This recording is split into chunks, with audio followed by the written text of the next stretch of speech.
സംഘർഷങ്ങൾക്ക് അറുതി വന്നതോടെ ഗൾഫ് മേഖല വീണ്ടും പഴയ പ്രതാപത്തിലേക്ക് തിരിച്ചു പോവുകയാണ്. ഗൾഫിൽ ഏറ്റവും കൂടുതൽ ആക്രമണം നടന്ന രാജ്യമായ ബഹ്റൈനിലെ മലയാളികൾ ജയ്ഹിന്ദ് ന്യൂസിന് നൽകിയ പ്രതികരണങ്ങളിലേക്ക്.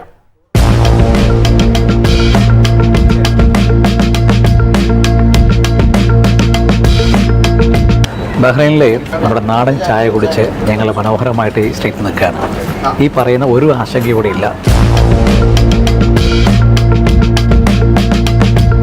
ഗൾഫ് മേഖലയിലെ സംഘർഷം 42 മണിക്കൂർ പിന്നിടുമ്പോൾ ഇപ്പോൾ സംഘർഷ അവസ്ഥ അയവ് വന്നിരിക്കുകയാണ്.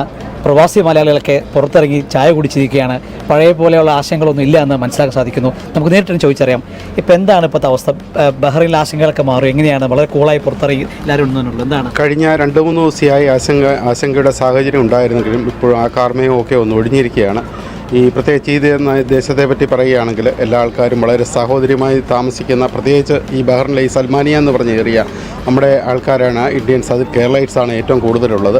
അവരൊക്കെ കഴിഞ്ഞ 2 ദിവസമൊക്കെ വെളിയിലൊക്കെ ഇറങ്ങാതെ നിൽക്കുകയായിരുന്നു. എന്നാൽ ഇന്നിപ്പോൾ വാഹനങ്ങൾ അത്യാവശ്യം ഓടുന്നുണ്ട്, മാർക്കറ്റുകളിൽ ആൾ പോകുന്നുണ്ട്.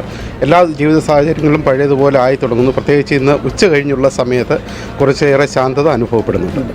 എന്താണ് നിങ്ങളുടെ ഒരു വിലയിരുത്തൽ? എങ്ങനെയാണ് ഈ പറഞ്ഞ പോലെ കുറച്ചുകൂടി കാര്യങ്ങൾ വളരെ ഈസി ആയിട്ട് കാണുന്നുണ്ട്? എന്തെങ്കിലും ആശങ്കകളൊക്കെ ഉണ്ടോ? ഇപ്പോഴും നിങ്ങളുടെ മറ്റ് ബന്ധുക്കൾ സുഹൃത്തുക്കൾ അവിടെ കുടുങ്ങി കിടക്കുന്നുണ്ടോ? എങ്ങനെയാണ് നിങ്ങളുടെ വിലയിരുത്തൽ? എങ്ങനെയാണ്?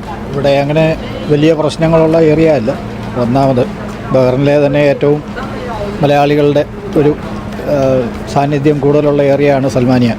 ഇവിടെ ഈ യുദ്ധത്തിൻ്റെ പ്രാരംഭ സമയം തൊട്ട് ഇതുവരെയും അങ്ങനെ ഉള്ള പ്രത്യേകിച്ച് പ്രശ്നങ്ങൾ യാതൊന്നും തന്നെ ഇവിടെ ഇല്ല. ഇവിടത്തെ സംബന്ധിച്ചിടത്തോളം അങ്ങനെ ആശങ്കപ്പെടേണ്ടതായ യാതൊരു കാര്യവും. ഒന്നാമത് ഇവിടെ ബഹ്റൈനികളും നമ്മളോട് ചേർന്ന് തന്നെ ഇടപെടുകയും നമ്മളുടെ എല്ലാ ആവശ്യങ്ങൾക്കും നമ്മളോടൊപ്പം ചേർന്ന് നിൽക്കുകയും ചെയ്യുന്ന ആളുകളാണ്.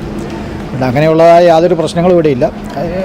ഈ യുദ്ധത്തിൻ്റെതായ പ്രശ്നങ്ങൾ എന്ന് പറയുന്നത് മിസൈലുകൾ വരുന്നതും ഡ്രോൺ വന്നതും എല്ലാം US നേവി ബേസിനെ മാത്രം കേന്ദ്രീകരിച്ചിട്ടുള്ളതാണ്. അല്ലാതെ മറ്റ് സിവിലിയൻ മേഖലകളിലേക്ക് യാതൊരു വിധമായ പ്രശ്നങ്ങളും ഇതുവരെ ഉണ്ടായിട്ടില്ല.